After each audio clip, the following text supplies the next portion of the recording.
This is the morning brief from the Economic Times.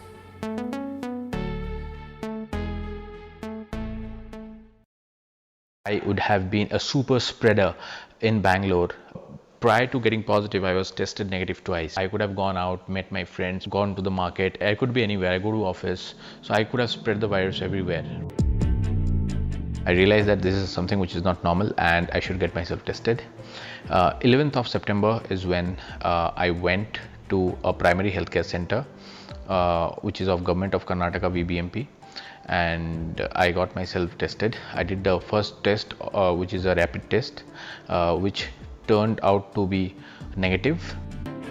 I went back on 13th of September again to a primary healthcare center, asked the doctor that I am symptomatic right now and I should get myself tested again. He did a rapid test again, and again it came out to be negative. But somewhere I was not very convinced. I asked the doctor after 10 minutes, like, no doctor, I think there is something wrong. Can you just get myself tested with RT-PCR? They said it is not necessary. You have tested negative twice. It is not necessary. So I said no, I don't think, because the symptoms are not normal and I think I should get myself tested with RT-PCR. So he took my samples from my nose and my mouth, and next day morning I got my results as COVID-19 positive. I was in a place an hour from Indore, a small cantonment area, where I think there are one or two Pathlabs, and the rest are collection agencies with the main lab in Indore. The first test, I was the only one who tested positive, and 4 days later we did another test and it came out negative. So perhaps the first one was a false positive. Now I noticed a couple of things. Unlike the second wave or the first wave, there was a bit of lax behavior from the technicians. They're wearing gloves, but no PPE suits for one. I also wasn't very convinced about their training. The way they inserted the swabs, it really hurt. The technicians also were in a tearing hurry. They seemed to be under a lot of rush because of the work pressure. They said 12 to 14 samples they have to collect every day. We have all the large national Pathlabs in big cities, metros, or even tier 1, tier 2 cities. But what happens beyond that, I'm not so sure. I'm Saisha Zakha and I'm from Delhi. And my COVID testing experience was a little different. I had all the symptoms and there were people in my family who tested positive. I literally went through everything that ticks the box for having COVID, and I ended up being negative my first test. I took another one 2 days later. That was also negative. I still self-quarantined, and I waited for 7-8 days and I got tested again and I was again negative. All these tests were RT-PCRs, but I'm convinced that I had COVID. New Delhi to Goa, Nagpur to Bareilly, Cochin to Kolkata. It's deja vu. The last fortnight has seen COVID-19 cases spike every single day, leading to record high demand for immediate and accurate testing as India grapples with the Omicron variant. Less lethal than the Delta so far, but more widespread. Demand-supply gaps, small-town challenges, false positives or negatives, record surge in demand for home testing. Adding to that, the shortage of technicians who are themselves getting infected, and pressures on turnaround time. Are India's COVID labs overwhelmed? Is testing overload compromising on quality? Are home kits the solution? And are tests even being adapted to new variants? Earlier this week, ICMR said Results on home rapid antigen tests will be considered final and will not need validation with RT PCR tests. RT PCR or reverse transcription polymerase chain reaction, the gold standard of COVID testing. In today's episode of the Morning Brief, we bring you leading voices at the center stage of the COVID testing universe. I'm your host Ratna Bhushan. It's January 13th, and you're listening to Testing Times on the Morning Brief.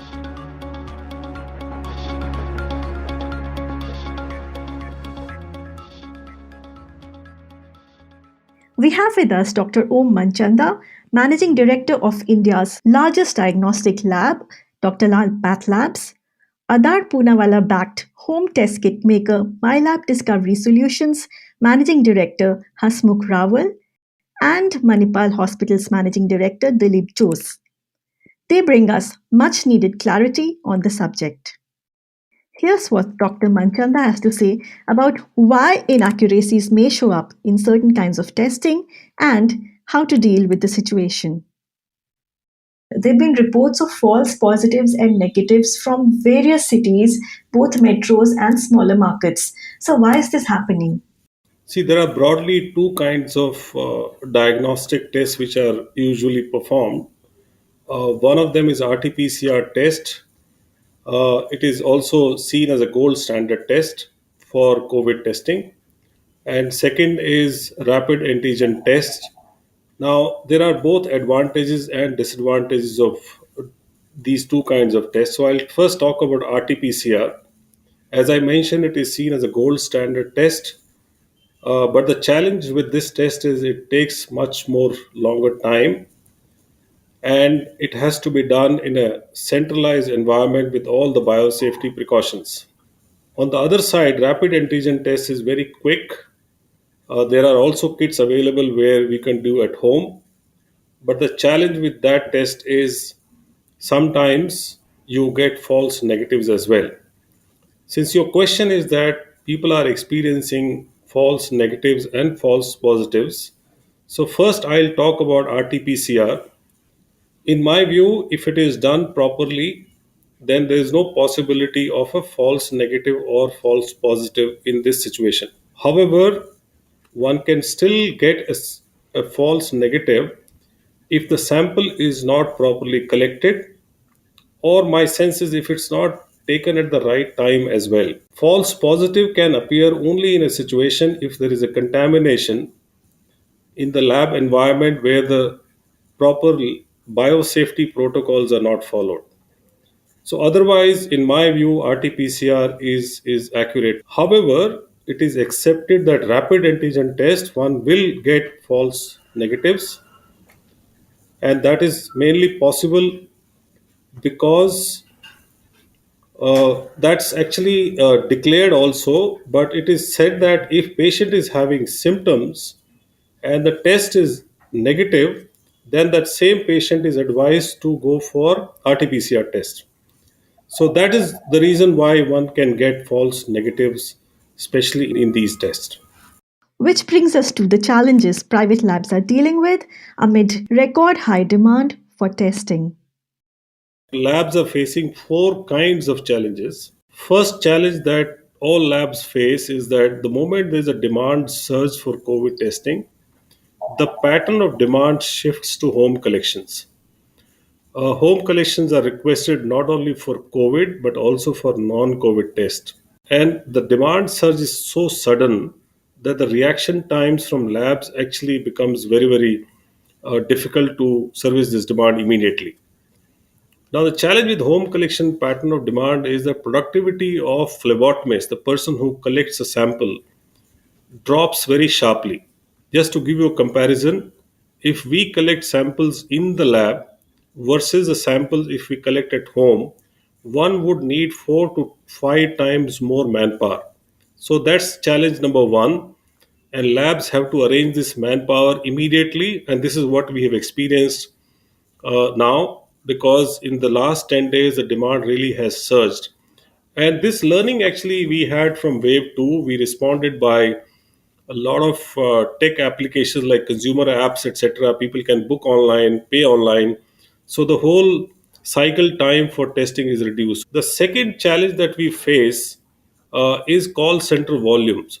The number of calls that we have been receiving now actually has gone up 5 to 6 times, and one customer complaint has adverse multiplier effect because the same person is calling up call centers. He or she calls up some employee in the system, or he or she calls up collection center. The third challenge that we are facing now is RT-PCR test takes much longer.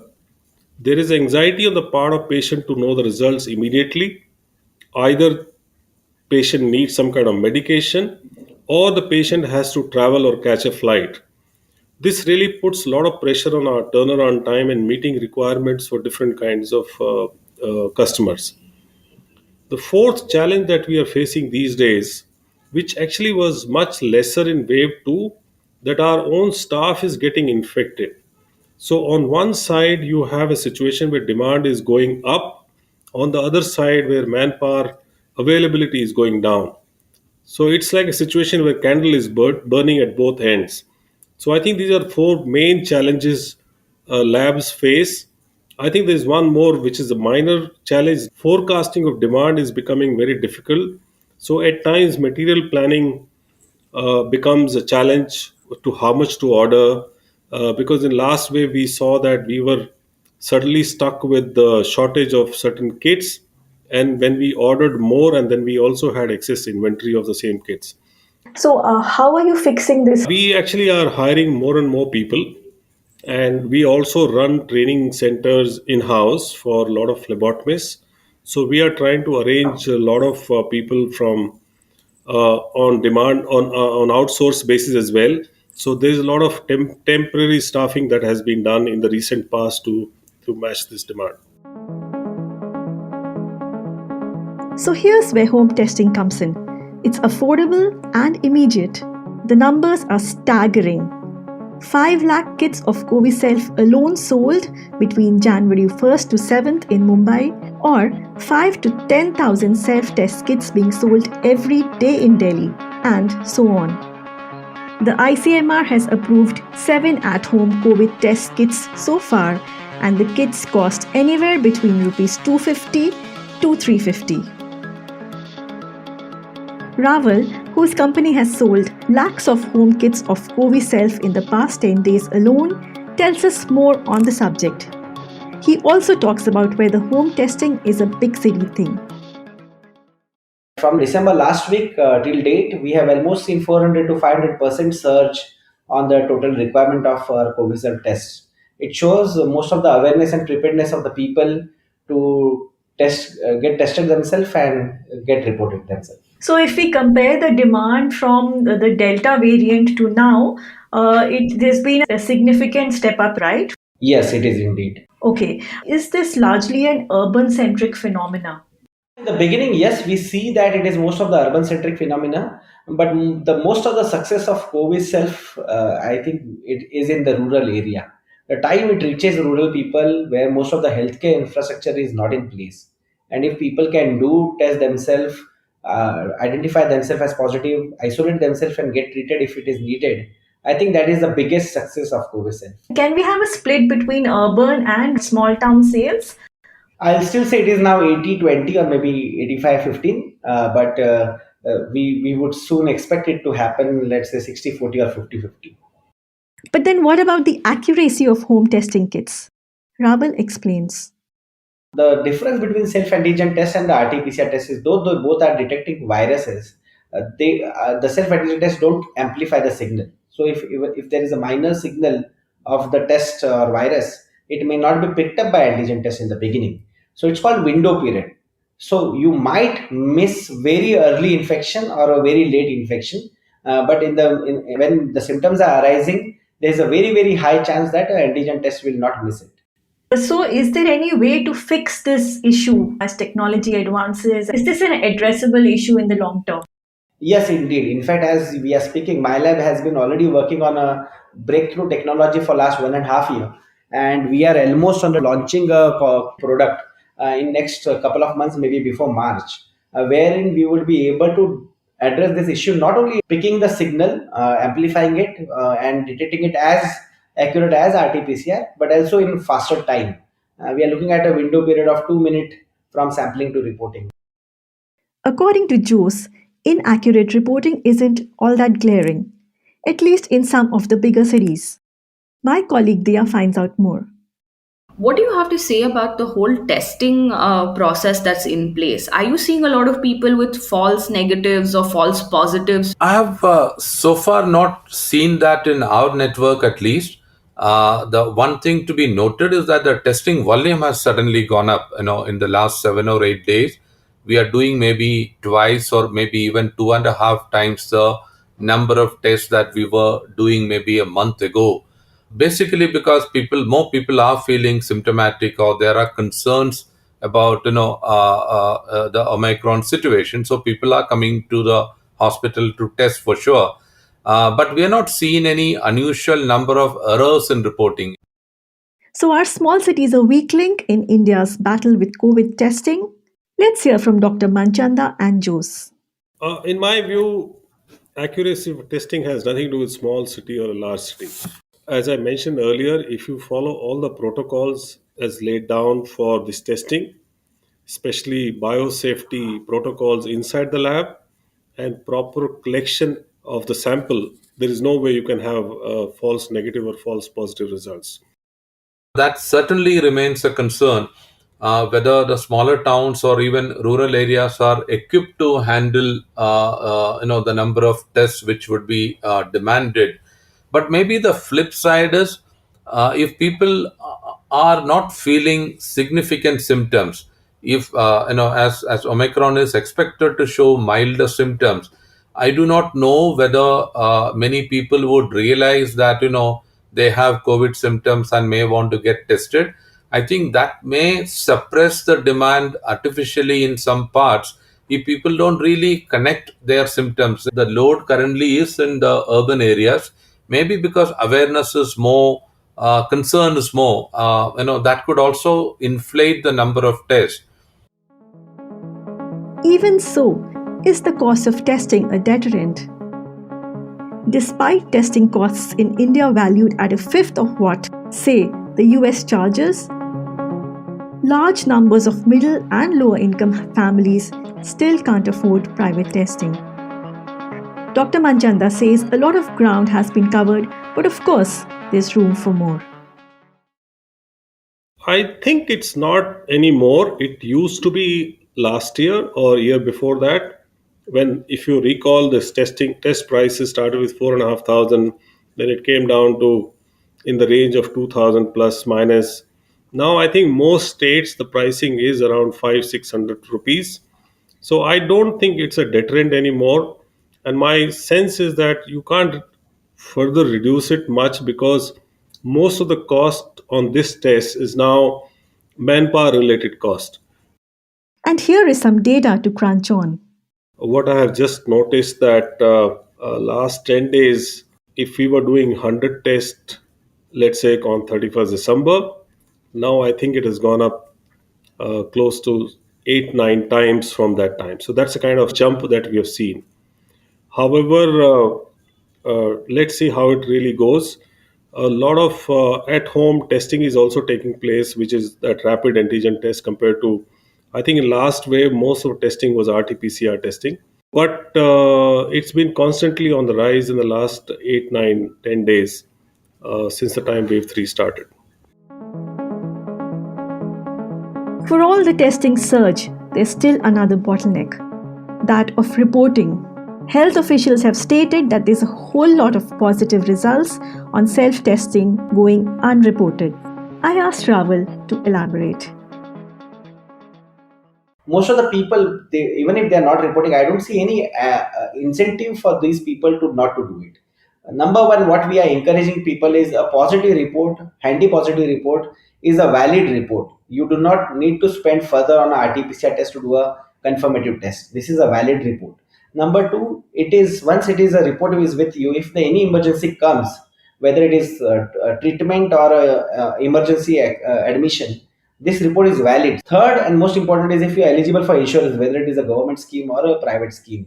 Without reporting in hand, no treatment expenses may be accounted. So I think it is more of a benefit to have a handy report than not to have it. Even if you have a positive report, nobody is going to come catch hold of you and quarantining you in an institutional basis. You are advised to be at home and take care of yourself. Jose told Dia what's really required is a checklist for testing and that not every contact of a positive person needs to be tested. We've been discussing that in the last few days internally as well.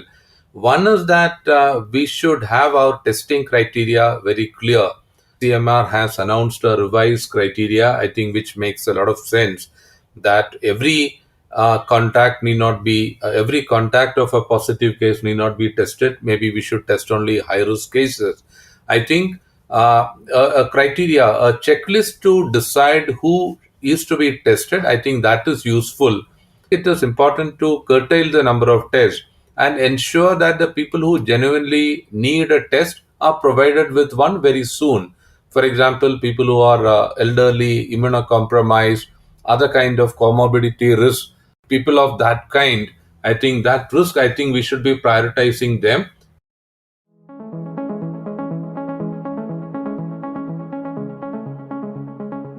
So, is there a glaring gap between demand and supply in terms of the number of accredited labs, which can do rigorous and accurate testing? And what are the solutions? Some of the solutions, says Dr. Manchanda, lie in third-party audits and accreditation. Jose says the potential demand-supply imbalance could occur if technicians themselves fall sick. Rawal signs off by terming the home testing as the beginning of a new era, adding that India has potential for a lot more players and investments. He adds that the ones venturing into the space shouldn't see it only as a business opportunity and that they're working towards doubling production cycles in a little over a fortnight. I'm Ratna Bhushan and you've been listening to Testing Times on the Morning Brief. Producers for the episode, Diya Rekhi and Swati Joshi from Awaz. Sound editor, Saundarya Jayachandran from Awaz. Executive producer, Arijit Barman. We hope you enjoyed listening to the episode. Do send in your feedback to the Morning Brief at timesgroup.com and do share the episode on your social media. The Morning Brief airs every Tuesday, Thursday, and Friday. Thank you for listening and have a nice day ahead. All external sound clips used in this episode belong to the respective owners. Credits are mentioned in the description.